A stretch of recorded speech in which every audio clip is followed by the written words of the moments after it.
What about sample preparation? Human error. Human error. Oh, your machine's not working. And we realize it's a sample prep.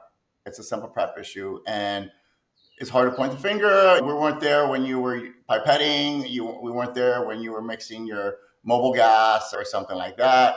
And sometimes you can break the machine when you make a human error, right? When you use alcohol instead of water or too much water instead of alcohol, whatever you're doing. And I think that's people are distracted. People are doing other things, and I don't want to make it scientific, but human error on sample prep. That's the first thing that comes to mind.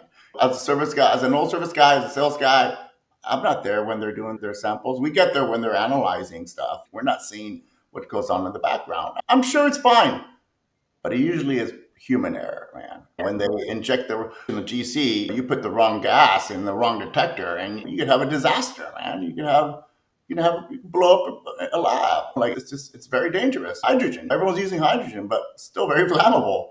So human error. We're all distracted. We all have a million things going on. We're all on our phones. Um, so that's the first thing I can think of. And just funny story. I have a colleague of mine from another company, and I won't tell you which one, but he travels a lot international. He talks to a lot of operators, a lot of chemists, and he was telling me that he was in China and that every operator was working and talking to him flawlessly and just like sample prepping, answering his questions, and operating the machine. And I was like, man, I wonder what the human error component is, what you're asking.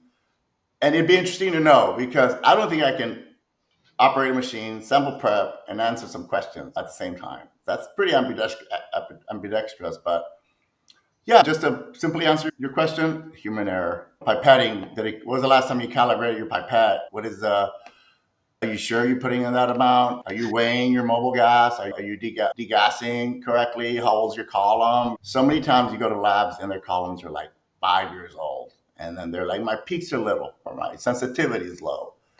Man, once a column is like a couple $100. It falls back on us. We never taught them that maintenance is so critical and PMs and like tuning and all these things, calibrations, like QOQs. It's so critical. This falls into your world too. You're in that industry. It has to be pretty precise.